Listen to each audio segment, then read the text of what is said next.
Good morning all of you.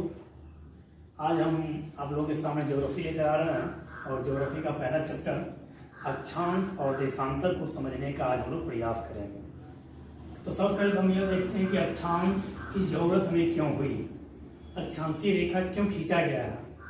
तो अक्षांशीय रेखा से किसी भी देश या महाद्वीप की या वहाँ का स्थानीय जलवायु का पता चलता है, वहाँ का तापमान का पता लगाया जाता है। और जैसे जलवायु और तापमान का पता हम करेंगे तो वहाँ का रहन सहन का भी हमें अनुमान लग जाएगा कि वहाँ का व्यक्ति या वहाँ के व्यक्ति को कब गर्मी लगता होगा, कब ठंडी लगता होगा। यदि मुख्य रूप से कहा जाए तो अक्षांशीय रेखा से किसी भी देश का, किसी भी स्थान का जलवायु और उसकी वास्तविक स्थिति का पता लगाने के लिए इस रेखा का हम लोग प्रयोग करते हैं। तो अब हम देखते हैं कि अक्षांशीय रेखा का निर्धारण किस प्रकार से करते हैं, कुल अक्षांशीय रेखा कितनी है और दो अक्षांश रेखाओं की बीच की दूरी कितनी होती है, दो अक्षांश रेखाओं की बीच की दूरी को हम क्या कहते हैं, इन सारी बातों को अब हम समझने का प्रयास करेंगे। तो हम समझते हैं यहाँ से, मान लीजिए यह एक ग्लोब है या यह एक पृथ्वी है। तो ऐसा बोला जाता है कि पृथ्वी का आकार एक संतरा के आकार का है, पृथ्वी का आकार जो वह जियोड है, मतलब क्या, अंडाकार आकार का है। मतलब यह हुआ पृथ्वी जो है पूर्व और पश्चिम, मतलब क्या, इस दिशा में थोड़ी फैली हुई है और दोनों ध्रुवों पर, नॉर्थ और साउथ दोनों ध्रुवों पर थोड़ी चिपटी हुई है। तो इस आकार से पृथ्वी का आकार जो है उसे हम लोग अंडाकार आकार के नाम से जानते हैं। पृथ्वी को या ग्लोब पर बीचों बीच खींची गई इस रेखा को 0 डिग्री अक्षांश कहते हैं, या इस रेखा को इक्वेटर कहते हैं, या इस रेखा को इक्वेटर कहते हैं, इस 0 डिग्री को। और इसी रेखा को भूमध्य रेखा भी कहा जाता है, इसी रेखा को भूमध्य रेखा भी कहा जाता है। भूमध्य क्यों कहा गया? भू का मतलब भूमि, मध्य आप देख रहे हैं एक गोलाकार वस्तु है, इसके बीच में या बीचों बीच यह लकीरें खींची गई है, इसलिए इसको बोलते हैं भूमध्य रेखा। मतलब भूमि के मध्य में खींची गई रेखा, तो यह हुआ क्या, भूमध्य रेखा। इस 0 डिग्री रेखा को हम लोग विषुवत रेखा के नाम से भी जानते हैं। विषुवत रेखा क्यों बोलते हैं वो हम आगे देखने का प्रयास करेंगे। सबसे पहले हम यह देखते हैं कि अक्षांशीय रेखा का निर्धारण किस प्रकार होता है। तो पृथ्वी के केंद्र बिंदु से उत्तरी या दक्षिणी, तो सबसे पहले आप दिशा देख लीजिए, इधर नॉर्थ, यहाँ साउथ, यहाँ ईस्ट, यहाँ वेस्ट, मतलब क्या, उत्तर, दक्षिण, पश्चिम और पूर्व। तो हम देख रहे हैं यहाँ पर यह उत्तर, यहाँ पर यह दक्षिण, इधर पूर्व और इधर यह पश्चिम। तो पृथ्वी पर पश्चिम से पूर्व की ओर, पृथ्वी पर पश्चिम से पूर्व की ओर खींची गई काल्पनिक रेखा को हम अक्षांशीय रेखा कहते हैं। अक्षांशीय रेखा जो है वो वास्तविक रेखा नहीं है। तो चलिए हम देखते हैं अक्षांशीय रेखा का निर्धारण हम किस प्रकार से करते हैं। पृथ्वी के केंद्र बिंदु से उत्तरी या दक्षिणी, इधर उत्तर इधर दक्षिण, उत्तरी या दक्षिणी गोलार्ध। गोलार्ध का मतलब क्या, तो गोले का आधा भाग मतलब उत्तरी गोलार्ध, गोले का आधा भाग इधर दक्षिणी गोलार्ध। तो पृथ्वी के केंद्र बिंदु से उत्तरी, मान लीजिए यहाँ उत्तरी या दक्षिणी गोलार्ध के किसी भी बिंदु से, पृथ्वी के केंद्र बिंदु से उत्तरी या दक्षिणी गोलार्ध के किसी भी बिंदु से मापी गई कोणीय दूरी के द्वारा अक्षांशीय रेखा का निर्धारण होता है। मान लीजिए यह 30 डिग्री का कोण बना, मान लीजिए। अब जो यहाँ जो रेखा खींची गई है, यह रेखा क्या हो गई, 30 डिग्री उत्तरी अक्षांश। लेकिन हमने एक उदाहरण लिया, जबकि वास्तव में होता क्या है, 0 डिग्री से उत्तर और 0 डिग्री से दक्षिण प्रत्येक 1 डिग्री के अंतराल पर एक अक्षांशीय रेखा का निर्धारण किया जाता है। तो हम 90 तो खींच नहीं सकते हैं, इसलिए हमने एग्जाम्पल लिया कि 30 डिग्री। फिर यहाँ आ जाएंगे हम कोणीय दूरी, तो यहाँ से यदि हम लकीर खींचे तो यह हो गया कितना डिग्री का कोण, यह हो गया 60 डिग्री का कोण। अब यहाँ से जो हम रेखा खींचेंगे वो हो जाएगा क्या, 60 डिग्री अक्षांशीय रेखा। वो हो जाएगा क्या, 60 डिग्री अक्षांशीय रेखा। इस प्रकार से हम आते आते यहाँ तक पहुंचेंगे और जैसे ही यहाँ से हम यह लकीर खींचेंगे मानिए, तो यहाँ पर क्या बना, तो यहाँ पर यह बना है कितना, तो यहाँ पर यह बना है 90 डिग्री का कोण। 90 डिग्री का कोण मतलब क्या, 0 डिग्री से उत्तर 90 डिग्री, 0 डिग्री से दक्षिण भी 90 डिग्री। मतलब क्या, 0 डिग्री के उत्तर भी 90 रेखाएं होगी, 90 रेखाएं का मतलब क्या, 90 अक्षांशीय रेखाएं होगी, और 0 डिग्री से दक्षिण भी सेम यही प्रकार 0 डिग्री से दक्षिण भी 90 अक्षांशीय रेखाएं होंगे। तो अब हम समझने का प्रयास करते हैं कि अक्षांशीय रेखा का निर्धारण कैसे होता है। हम लोगों ने देख लिया क्या, तो पृथ्वी के केंद्र बिंदु से उत्तरी या दक्षिणी गोलार्ध के किसी भी बिंदु से मापी गई एंगुलर डिस्टेंस मतलब क्या, कोणीय दूरी के द्वारा हम क्या करते हैं, अक्षांशीय रेखा का निर्धारण करते हैं। दूसरी बात, 0 डिग्री अक्षांशीय रेखा से प्रत्येक 1 डिग्री के अंतराल पर, प्रत्येक 1 डिग्री के अंतराल पर, प्रत्येक 1 डिग्री के अंतराल पर एक अक्षांशीय रेखा का निर्धारण किया जाता है। तो आपके इस बोर्ड पर संभव नहीं है 90 रेखाएं खींचने का, इसलिए हम लोगों ने एग्जाम्पल लिया किस प्रकार से निर्धारण होता है। तो इस प्रकार से यह रेखाएं उस ग्लोब पर खींची गई है। प्रत्येक 1 डिग्री के अंतराल पर एक अक्षांशीय रेखा का निर्धारण किया गया है। अब हम देखते हैं कि इन दो रेखाओं की बीच की दूरी कितनी होती है। मतलब क्या, दो अक्षांश रेखाओं के बीच की दूरी कितनी होती है, तो दो अक्षांश रेखाओं के बीच की दूरी 111 किलोमीटर होती है। दो अक्षांश रेखाओं की बीच की दूरी कितनी होती है, 111 किलोमीटर। 0 डिग्री से ऊपर 90, 0 डिग्री से दक्षिण 90, तो 90 प्लस 90 बराबर 180। मतलब यह हुआ, जब आपसे पूछे कुल अक्षांश रेखाओं की संख्या कितनी है, तो हम बोलेंगे 180 मतलब 180। लेकिन बहुत सारे भूगोलवेत्ता उत्तरी ध्रुव और दक्षिणी ध्रुव पर खींची गई रेखा को रेखा ना मानते हैं। तो उस कंडीशन में वे क्या करते हैं, वे बोलते हैं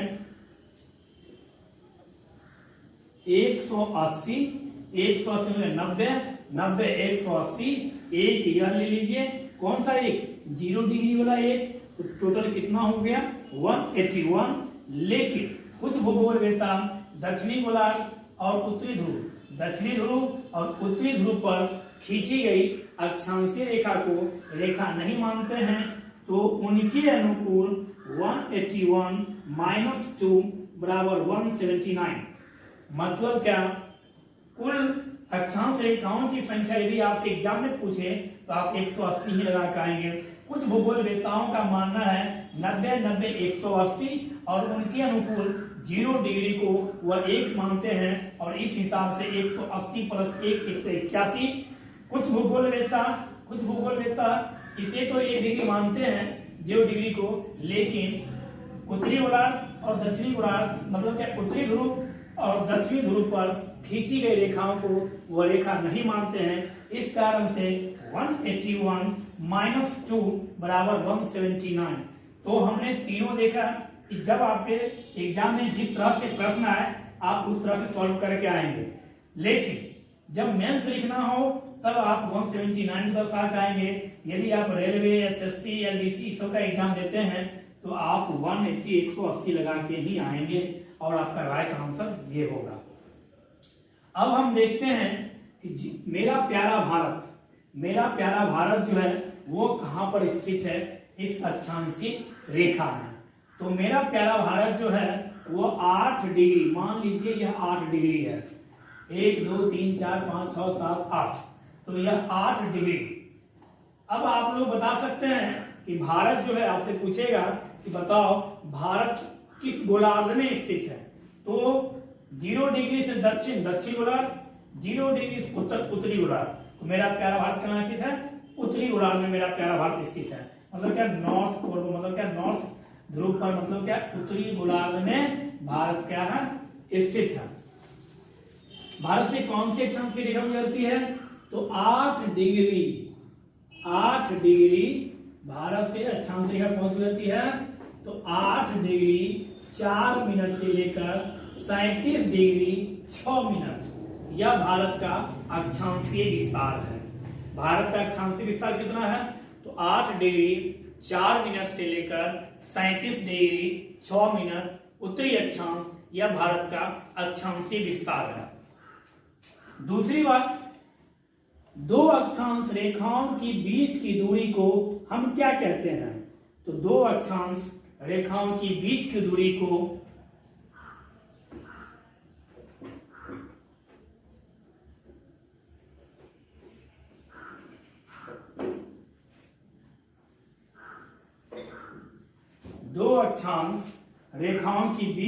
को हम जोन कहते हैं।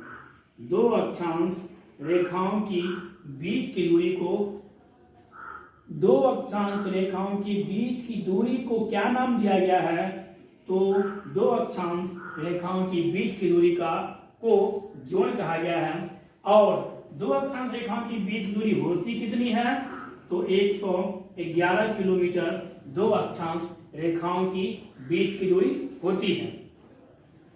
अब 0 डिग्री से उत्तर और 0 डिग्री से दक्षिण, 0 डिग्री से उत्तर 23.5 डिग्री, 0 डिग्री से उत्तर 23.5 डिग्री आने पर या 23.5 डिग्री पर जो रेखा खींची गई है उसे हम कर्क रेखा कहते हैं, ट्रॉपिक ऑफ कैंसर कहते हैं। मतलब क्या?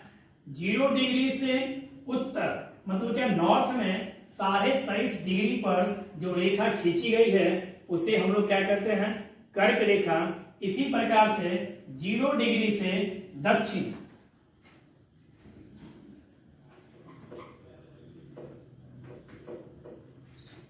इसी प्रकार 0 डिग्री से दक्षिण 23.5 डिग्री पर खींची गई रेखा को हम लोग ट्रॉपिक ऑफ कैप्रिकॉर्न कहते हैं। मतलब क्या? मकर रेखा कहते हैं। 0 डिग्री से दक्षिण 23.5 डिग्री अक्षांशीय रेखा को हम लोग मकर रेखा कहते हैं। 0 डिग्री से 23.5 डिग्री उत्तरी अक्षांश को हम लोग कर्क रेखा कहते हैं, ट्रॉपिक ऑफ कैंसर और ट्रॉपिक ऑफ कैप्रिकॉर्न। 0 डिग्री से उत्तर 66.5 डिग्री, 0 डिग्री से उत्तर 66.5 डिग्री उत्तरी अक्षांश को हम लोग आर्कटिक रेखा कहते हैं, आर्कटिक रेखा। और 0 डिग्री से 66.5 डिग्री दक्षिणी ध्रुव में खींची गई रेखा को अंटार्कटिक रेखा कहते हैं, अंटार्कटिक रेखा कहते हैं।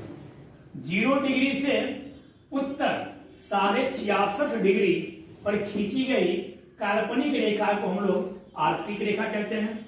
0 डिग्री से 66.5 डिग्री दक्षिणी गोलार्ध में खींची गई काल्पनिक रेखा को अंटार्कटिक रेखा कहते हैं।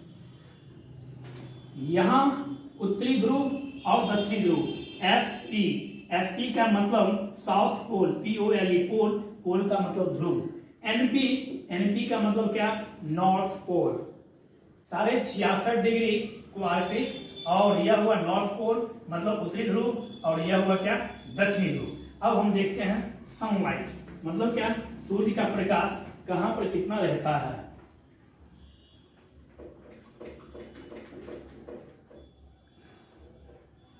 ये सब निकाल रहा था इन्हें।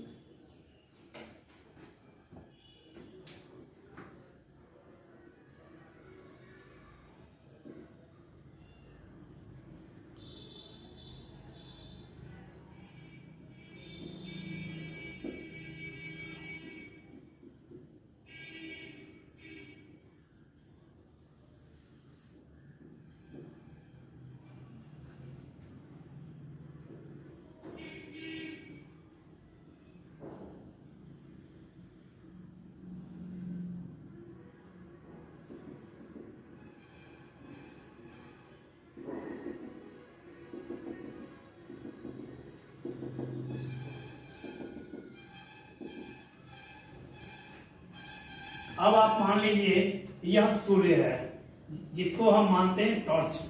टॉर्च से जब हम प्रकाश जलाएं या सूर्य की जब रोशनी आती है तो सूर्य की लंबवत किरणें, सूर्य की जो है वह लंबवत किरणें, सूर्य की लंबवत किरणें 23.5 डिग्री उत्तरी अक्षांश और 23.5 डिग्री दक्षिणी अक्षांश तक ही जाती है। सूर्य की लंबवत किरणें 23.5 डिग्री नॉर्थ और 23.5 डिग्री साउथ के बाद किसी भी अक्षांशीय रेखा पर कभी भी नहीं जाती है। मतलब क्या हुआ यहाँ पर से कि सूर्य की तिरछी किरणें जाती है कहाँ?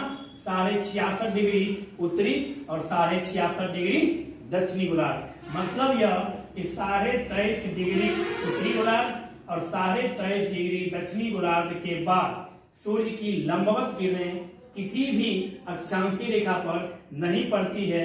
और सूर्य की लंबवत किरणें आप यहां से देख रहे होंगे, सूर्य की लंबवत किरणें, सूर्य की लंबवत किरणें इस भूमध्य रेखा पर, 0 डिग्री अक्षांशीय रेखा पर या इक्वेटर पर, इसी का यह तीनों नाम है, या इक्वेटर पर वर्ष में 2 बार लंबवत पड़ती है। जिस कारण से पूरे विश्व में, संपूर्ण संसार में वर्ष में 2 बार क्या होता है? दिन और रात की घटना इक्वल होती है, जिसे हम लोग इंग्लिश में इक्विनोक्स और विषुव कहते हैं हिंदी में। इस कारण से इस रेखा का नाम विषुवत रेखा भी कहा जाता है। क्यों? तो सूर्य की लंबवत किरणें भूमध्य रेखा पर जब पड़ती है तो उस समय संसार में सभी जगह 12 घंटा की दिन और 12 घंटा की रातें पूरे संसार में होता है, और इस घटना को इक्विनोक्स कहा जाता है। जिस कारण से इस 0 डिग्री अक्षांशीय रेखा को विषुवत रेखा भी कहा जाता है। दूसरी बात, इस 23 डिग्री उत्तरी और 23 डिग्री दक्षिणी, आप देख रहे होंगे 23 डिग्री उत्तरी और 23 डिग्री दक्षिणी गोलार्ध के बीच का जो क्षेत्र होता है वह उष्णकटिबंधीय होता है। क्यों? क्योंकि यहाँ पर इस 23.5 और 23.5 नॉर्थ, 23.5 साउथ, इस दोनों के बीच में ही सूर्य की लंबवत किरणें रहती है, जिस कारण से यहाँ का तापमान, यहाँ का हीट जो है वो अत्यधिक होगा। इस कारण से इस क्षेत्र को हम लोग उष्णकटिबंधीय क्षेत्र कहते हैं। कितना? 23.5 डिग्री उत्तरी गोलार्ध और 23.5 डिग्री दक्षिणी गोलार्ध। मतलब कर्क रेखा से लेकर मकर रेखा के बीच का जो क्षेत्र है उस क्षेत्र को हम लोग उष्णकटिबंधीय क्षेत्र कहते हैं। 23.5 डिग्री के बाद 66.5 डिग्री मतलब आर्कटिक और 66.5 डिग्री दक्षिण में अंटार्कटिक, यहाँ पर देखिए आप सूर्य की लंबवत किरणें पड़ती है। यहाँ पर क्या होती है? सूर्य की तिरछी किरणें पड़ती है यहाँ पर, और इस कारण से यहाँ का जो जलवायु है, यहाँ का जो मौसम है उसे शीतोष्ण कटिबंधीय कहा जाता है। उसे क्या कहा जाता है? तो उसे शीतोष्ण कटिबंधीय कहा जाता है। 23.5 से लेकर 66.5 तक के जोन को शीतोष्ण कहा जाता है। और 66.5 के बाद सूर्य की किरणें बहुत कम पड़ती है, वर्ष में बहुत कम। और 66.5 के बाद जो भी देश स्थित है वहां पर कभी भी हम लोगों की तरह गर्मी का मौसम नहीं आता है। वहां के लोगों को सूरज की रोशनी का इंतजार रहता है कि कब सूरज की रोशनी आएगी, कब सूरज की रोशनी आएगी। कहाँ? तो 66.5 डिग्री उत्तरी गोलार्ध के बाद, 66.5 डिग्री दक्षिणी गोलार्ध के बाद के क्षेत्र को हम लोग शीत कटिबंध कहते हैं। सबसे पहले उष्ण कटिबंध 23.5 कर्क रेखा से लेकर 23.5 मकर रेखा तक के क्षेत्र को उष्ण कटिबंध, 23.5 से लेकर 66.5 तक के क्षेत्र को हम लोग शीतोष्ण, और 66.5 से लेकर 90 तक हम लोग शीत कटिबंध। मतलब क्या? यहाँ पर सूर्य की किरणें ना के बराबर जाती है और उत्तरी ध्रुव और दक्षिणी ध्रुव, उत्तरी पोल और दक्षिणी पोल, नॉर्थ पोल और साउथ पोल पर 6 माह का दिन और 6 माह की रातें होती है। उत्तरी ध्रुव पर लगातार 6 माह की रातें होती है। दक्षिणी ध्रुव पर जब यहाँ रातें होती थी यहाँ दिन होती है, जब यहाँ दिन होती है तो यहाँ रातें होती है। क्यों? क्योंकि पृथ्वी जो चक्कर लगाती है वह पश्चिम से पूर्व की ओर पृथ्वी चक्कर लगाती है। पृथ्वी पश्चिम से पूर्व की ओर चक्कर लगाती है और पृथ्वी अपने अक्ष पर 23.5 डिग्री झुकी हुई है, जबकि पृथ्वी अपने कक्षा में 66.5 डिग्री झुकी हुई है। पृथ्वी अपने अक्ष में 23.5 डिग्री और पृथ्वी अपने कक्षा पर 66.5 डिग्री झुकी हुई है। इस कारण से आप एक चीज देख सकते हैं, यहाँ पर जो क्षेत्र अभी यहाँ पर है सूर्य के सामने में, वहां पे अभी दिन होगा। इसके बाद यहाँ आ जाइए तो यहाँ शाम होगा, यहाँ आ जाइए यहाँ रात होगा। फिर जैसे ही यह क्षेत्र यहाँ आएगा और यह क्षेत्र यहाँ आएगा तो यहाँ दिन हो जाएगा, यहाँ रात हो जाएगा। दूसरी बात, यहाँ पर यदि अभी मॉर्निंग हुआ है, मान लीजिए यहाँ पर अभी मॉर्निंग हुआ है क्योंकि सूर्य की प्रकाश यहाँ पर, यहाँ मॉर्निंग, तो यहाँ पर रातें होगी। जैसे ही यह घूमकर फिर ऐसे पहुंचे, क्योंकि पश्चिम से पूर्व की ओर यह ऐसे घूमेगी, ना कि यह ऐसे पश्चिम से पूर्व की ओर। एक समय ऐसा आएगा जब यह बिंदु यहाँ पर रहेगा, जब यह बिंदु यहाँ पर रहेगा तब यह बिंदु यहाँ आ जाएगा, और जब यह बिंदु यहाँ आएगा तब यह बिंदु यहाँ और यह बिंदु यहाँ चला जाएगा। मतलब यहाँ पर कहने का मेरा तात्पर्य यह है कि पृथ्वी 24 घंटा में 360 डिग्री घूमती है। मतलब क्या? पृथ्वी 24 घंटा में अपने अक्ष पर एक चक्कर लगाती है। तो हम लोगों ने अक्षांश के संबंध में समझने का प्रयास किया और अब हम चलते हैं देशांतर की ओर।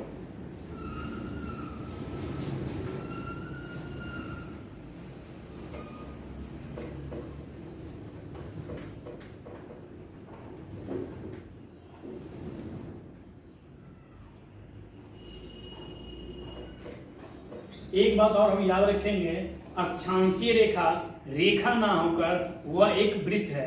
वृत्त क्यों है? जब आप ग्लोब को देखिएगा तो ग्लोब पर यह तो आपका व्हाइट बोर्ड है, यदि यही 3D बोर्ड रहता तो आपको पता चलता कि अक्षांशीय रेखा इस कदर से खींची गई है। मतलब क्या? जैसे यह आगे आपको दिख रही है इसी प्रकार से वह इसके पीछे भी होगी, जिस कारण से अक्षांश को रेखा ना कहकर हम वृत्त कहेंगे। और दूसरी बात, अक्षांशीय रेखा एक दूसरे को कभी भी क्रॉस नहीं करती है। मतलब क्या? अक्षांशीय रेखा एक दूसरे को कभी भी काटती नहीं है। तीसरी बात, आपसे यहाँ पर प्रश्न पूछता है कि सबसे लंबी अक्षांशीय रेखा कौन सी होती है और सबसे छोटी अक्षांशीय रेखा कौन सी होती है। तो सबसे लंबी अक्षांशीय रेखा जब आप अपने ग्लोब में देखेंगे, यहाँ पर आप देखिए यह जो रेखा है 0 डिग्री, यह सबसे लंबी है क्योंकि यह पृथ्वी को या यह ग्लोब को 2 भागों में डिवाइड करती है। नेक्स्ट प्रश्न पूछ रहा है आपसे, मान लीजिए कि सबसे छोटी अक्षांशीय रेखा कौन सी है। तो सबसे छोटी अक्षांशीय रेखा होगी कौन सी? तो ध्रुवों पर। मतलब क्या? नॉर्थ पोल और साउथ पोल। मतलब क्या, उत्तरी ध्रुव और दक्षिणी ध्रुव पर खींची गई काल्पनिक रेखा सबसे छोटी अक्षांशीय रेखा होगी, सबसे लंबी अक्षांशीय रेखा होगी 0 डिग्री अक्षांशीय रेखा, जिसे हम लोग विषुवत रेखा, भूमध्य रेखा, 0 डिग्री और इक्वेटर भी कहते हैं। अब आइए देशांतर। अब हम लोग देखते हैं देशांतर, तो फिर हम वही लिखेंगे, इधर साउथ, इधर नॉर्थ, इधर ले लीजिए ईस्ट और इधर ले लीजिए वेस्ट। मतलब क्या, पश्चिम, पश्चिम, दक्षिण, पूर्व और इधर ले लीजिए उत्तर। जिस प्रकार से अक्षांशीय रेखा पृथ्वी को 2 भागों में डिवाइड करती है, उत्तर और दक्षिण में, उसी प्रकार से देशांतरीय रेखा पृथ्वी को या ग्लोब को 2 भागों में बांटती है, पूर्व और पश्चिम, पूर्व और पश्चिम। तो यहाँ पर क्या होगा, ग्लोब पर यहाँ देखिए आप, यहाँ आपको ग्लोब के आकार का कुछ नजर आ रहा होगा। इस ग्लोब पर उत्तर से दक्षिण की ओर खींची गई वास्तविक रेखा नहीं है यह एक क्या, काल्पनिक रेखा है। ग्लोब पर उत्तर से दक्षिण की ओर खींची गई काल्पनिक रेखा को हम क्या कहते हैं, तो हम काल्पनिक रेखा कहते हैं देशांतर रेखा, और इसे कहते हैं हम लोग इंग्लिश में लॉन्गिट्यूड और इसे कहते हैं लैटिट्यूड। तो उत्तर से दक्षिण की ओर खींची गई काल्पनिक रेखा को हम लोग क्या कहते हैं, देशांतर रेखा कहते हैं। यह पृथ्वी को 2 भागों में बांटती है, पूर्व और पश्चिम में। जिस तरह से अक्षांशीय रेखा पृथ्वी को 2 भागों में बांटती है, उत्तर और दक्षिण में। तो अब आप देखिए, अब हम लोग मान लेते हैं, मान लीजिए यह है 0 डिग्री, यह 0 डिग्री देशांतर रेखा है। मान लीजिए 0 डिग्री देशांतर रेखा यूरोप महाद्वीप, मतलब क्या, यूरोप महाद्वीप के इंग्लैंड मतलब ब्रिटेन मतलब लंदन के ग्रीनविच से, क्यों, तो अंतरराष्ट्रीय समझौता हुआ था 1884 ईस्वी में। अंतरराष्ट्रीय समझौता हुआ था 1884 ईस्वी में, जिसमें यह निर्धारित किया गया था, क्या निर्धारित किया गया था, तो यह निर्धारित किया गया था कि लंदन के ग्रीनविच से 0 डिग्री देशांतरीय रेखा गुजरेगी। कहां से, तो लंदन के ग्रीनविच से। अब यहाँ पर एक प्रश्न होना, लंदन, तो लंदन जो है वह टेम्स नदी के किनारे,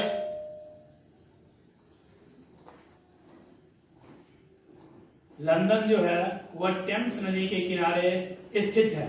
लंदन टेम्स नदी के किनारे स्थित है और ब्रिटेन के प्रधानमंत्री हैं, यदि आपसे पूछे तो ब्रिटेन के प्रधानमंत्री हैं बोरिस जॉनसन। और इंडियन कॉन्स्टिट्यूशन में हम लोग एकल नागरिकता का जो प्रावधान है वो हम लोगों ने कहां से लिया है, तो वह भी हम लोगों ने ब्रिटेन के कॉन्स्टिट्यूशन से लिया है, मतलब ब्रिटेन के संविधान से लिया है।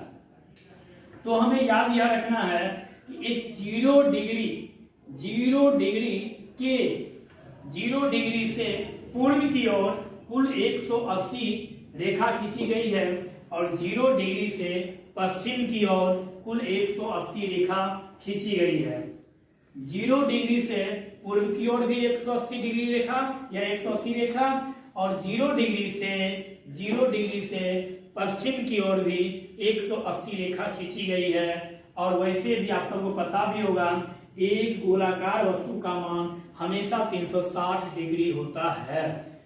तो जब आपसे पूछे कि कुल देशांतर रेखाओं की संख्या कितनी है, तो 180 पूर्व, 180 पश्चिम, तो टोटल हुआ कितना, 360।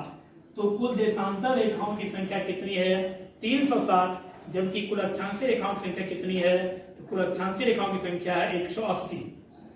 अब हम देख क्या रहे हैं कि 0 डिग्री से पूर्व प्रत्येक 1 डिग्री के अंतराल पर, 0 डिग्री से पूर्व प्रत्येक 1 डिग्री के अंतराल पर एक देशांतरीय रेखा खींची गई है।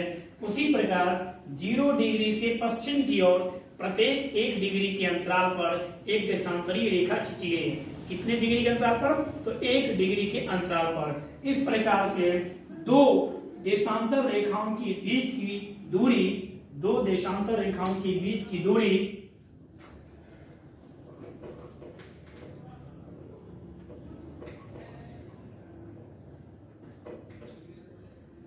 दो देशांतर रेखाओं की बीच की दूरी 111.32 किलोमीटर होती है। दो देशांतर रेखाओं की बीच की दूरी कितनी होती है? तो 111.32 किलोमीटर दो देशांतर रेखाओं की बीच की दूरी होती है। दो देशांतर रेखाओं की बीच की दूरी को क्या कहा जाता है? तो दो देशांतर रेखाओं के बीच की दूरी को गोरे कहा जाता है। दो देशांतर रेखाओं के बीच की दूरी को क्या कहा जाता है? तो दो देशांतर रेखाओं की बीच की दूरी को गोरे कहा जाता है। अब आप लोगों ने यह समझ लिया कि प्रत्येक 1 डिग्री के अंतराल पर एक देशांतर रेखा पूरब की ओर भी खींची गई है और प्रत्येक 1 डिग्री के अंतराल पर पश्चिम की ओर भी एक देशांतरी रेखा खींची गई है।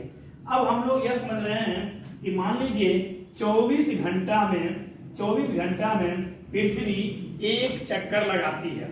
पृथ्वी 24 घंटा में एक चक्कर लगाती है। मतलब क्या? पृथ्वी 360 डिग्री घूम जाती है। कितने देर में? तो 24 घंटा में। 24 घंटा में पृथ्वी घूम जाती है। तो 24 घंटा मतलब 1440 मिनट। कितना घूमती है? तो 360। 0 0 36 चौके 144। 36 चौके मतलब क्या? 4 मतलब क्या? 1 डिग्री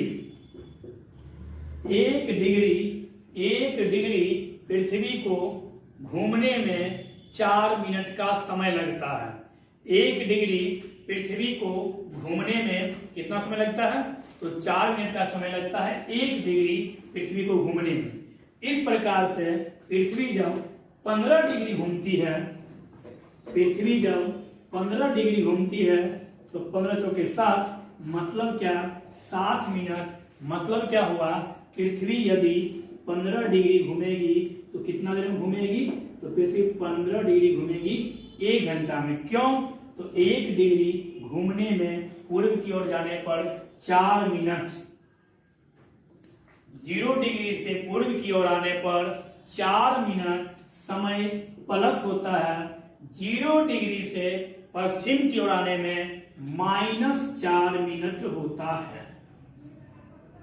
तो जैसे ही यह 0 डिग्री हुआ, यहां से हम पूर्व की ओर चले। 0 डिग्री से पूर्व की ओर चले। अब मान लीजिए आपका दोस्त का नाम है सोहन।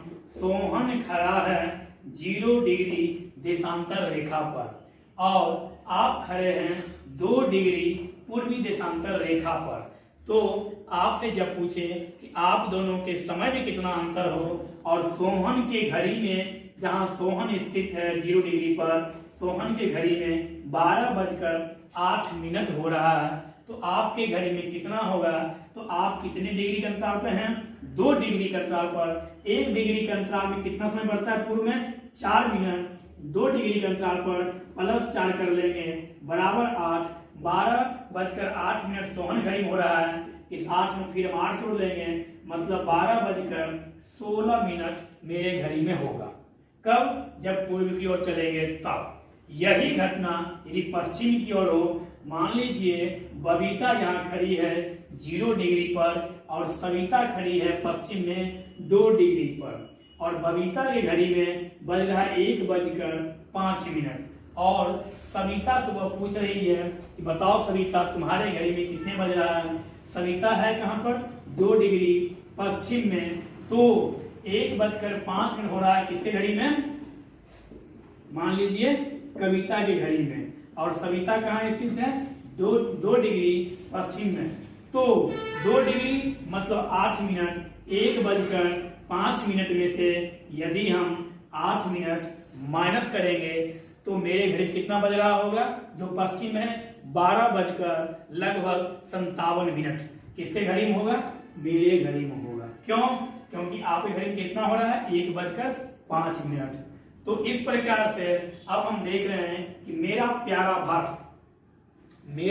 भारत जो है, मेरा प्यारा भारत 82.5 डिग्री यामोत्तर को मानता है। मतलब क्या? 82.5 डिग्री को भारत अपना प्रमुख टाइम जोन मानता है। मतलब कहने का यह तात्पर्य है मेरा कि सब देश, विश्व के जितने भी देश हैं, सभी जो विश्व के जितने भी देश हैं, सभी देश अपने अपने एक टाइम जोन को फिक्स किए हैं, जिस कारण से उनके देश में, एक ही देश में कई जगहों पर अलग अलग टाइम ना हो, जिससे कहीं विवाद की स्थिति ना उत्पन्न हो। तो भारत भी अपना सारे 82 डिग्री तिथि रेखा को माना है, टाइम जोन को माना है। सारे 82 डिग्री जो देशांतर रेखा है वो भारत से गुजरती है। वो कहाँ से गुजरती है? तो सारे 82 डिग्री पूर्वी देशांतर रेखा उत्तर प्रदेश के नैनी, मिर्जापुर के नैनी से गुजरती है। कौन? सारे 82 डिग्री पूर्वी देशांतर रेखा, सारे 82 डिग्री पूर्वी देशांतर रेखा कुल 5 राज्यों से होकर गुजरती है। लेकिन टाइम कहाँ से फिक्स किया गया? तो उत्तर प्रदेश के नैनी से। भारत सरकार का कहना है जो उत्तर प्रदेश के नैनी का जो टाइम होगा वही टाइम पूरे इंडिया में माना जाएगा। तो हम लोग रट्टा मारते हैं कि भारत का टाइम लंदन के टाइम से 5.5 घंटा आगे है। तो किस प्रकार से आगे है? तो 0 डिग्री से 82.5 डिग्री, 1 डिग्री के अंतराल पर 4 मिनट, 82.5 डिग्री के अंतराल पर 330 मिनट होगा। आप जब कैलकुलेशन कीजिएगा 82.5 को वही जब 4 से कीजिएगा तो 330 मिनट आएगा। 330 मिनट बराबर 5.5 घंटा। यदि यही भारत 80 डिग्री पर रहता तो 8 चौके 32 मतलब 320 मिनट हुआ, तो उसका टाइम 5.5 घंटा आगे नहीं होता। तो 0 डिग्री से पूरा दुनिया का टाइम फिक्स किया जाता है। लंदन से ही पूरा विश्व का टाइम जोन चलता है, पूरे वर्ल्ड का टाइम जोन लंदन से। क्यों? क्योंकि लंदन से 0 डिग्री देशांतरीय रेखा गुजरती है।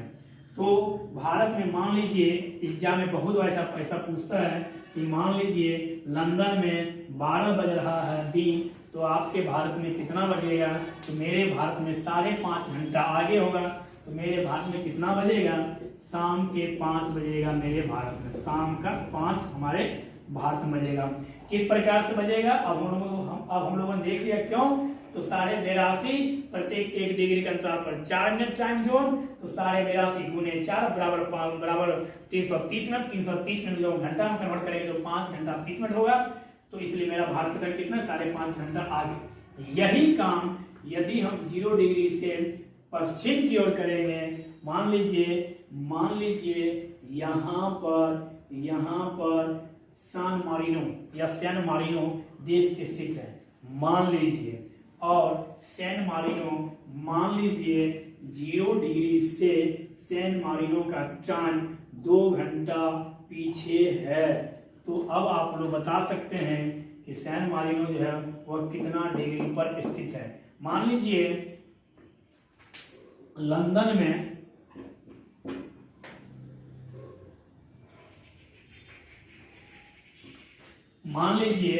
लंदन में 12 बज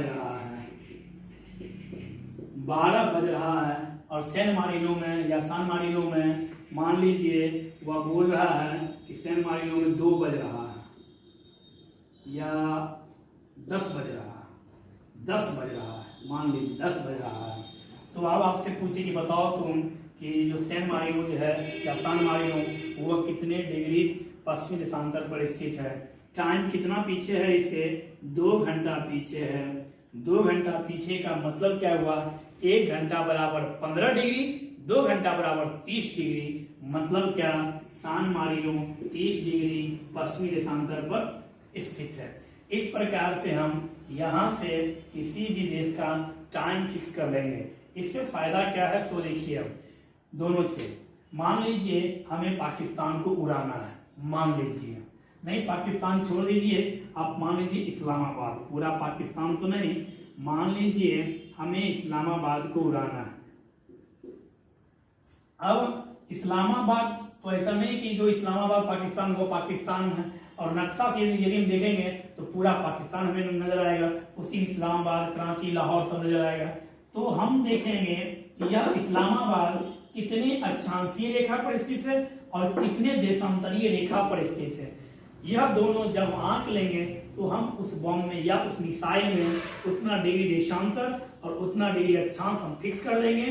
तो वह जो मिसाइल है वह खुद जाकर इस्लामाबाद वो फट जाएगा, वह उसके अलावा कहीं नहीं जाएगा। क्यों?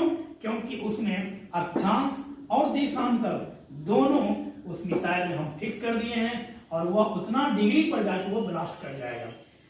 यदि ये मान लीजिए आपका कोई दोस्त पूना में है, वह बोल रहा है पूना तो छोटा सा है नहीं, अब आप सिर्फ देख लीजिए पूना में है, तो अब आप सिर्फ उससे पूछिए कि तुम कहाँ पर हो पूना में, वह बोला पुराने होटल में।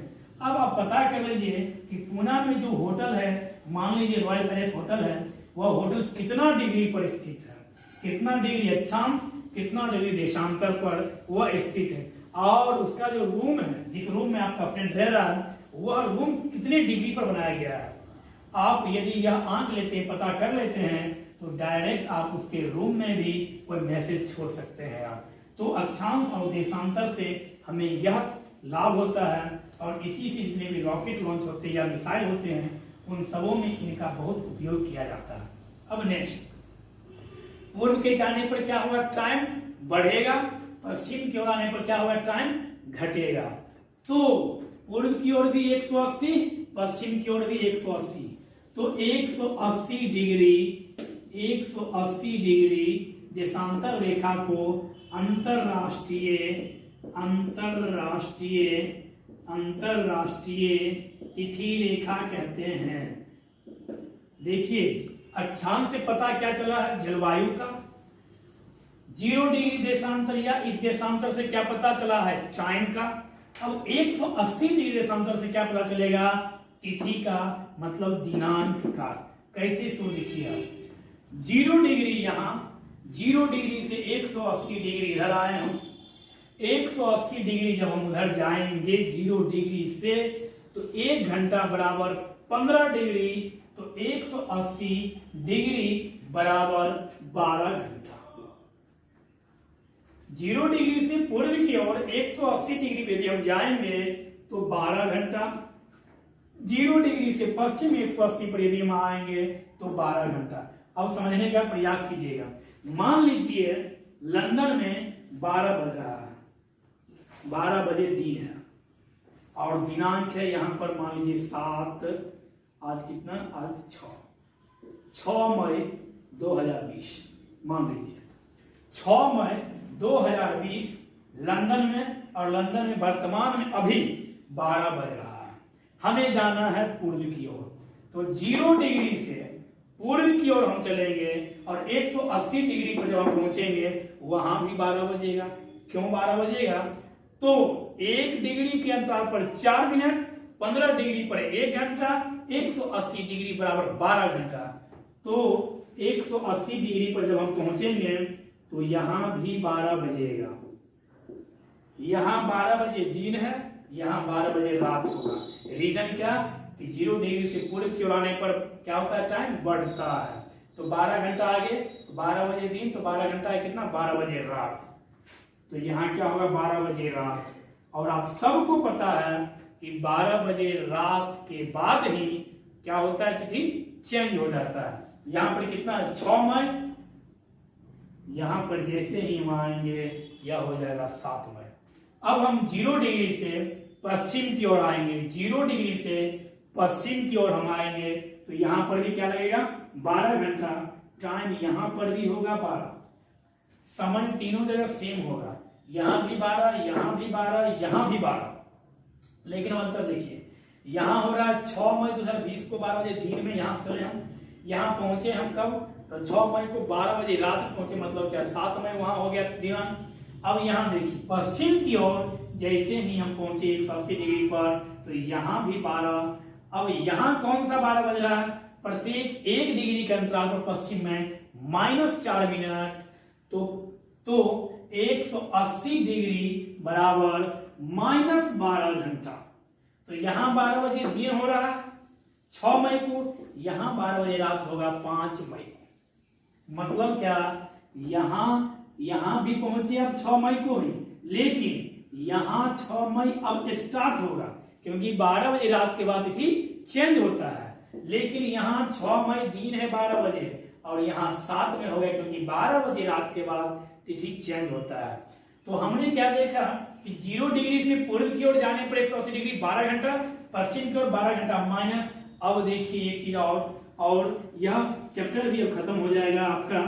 180 डिग्री पूर्व मतलब क्या, अंतरराष्ट्रीय तिथि रेखा यदि हम पार कर जाते हैं, मतलब क्या, पूर्व से पश्चिम की ओर, यदि हम पूर्व से पश्चिम की ओर आते हैं, पूर्व से पश्चिम मतलब क्या, इधर से यदि हम इधर आते हैं तो क्या होगा, 12 बजे यहां था, 12 बजे यहां, 12 बजे यहां, मतलब एक दिन की हानि होगी। पूर्व से पश्चिम की ओर, पूर्व से पश्चिम की ओर आने पर एक दिन की हानि होगी हमें, और पश्चिम से पूर्व की ओर जाने पर एक दिन का लाभ मिलेगा हमें। यहां से प्रश्न बना के आपसे पूछता है प्यारा प्यारा प्रश्न। मान लीजिए आपसे एक प्रश्न पूछेगा कि बताओ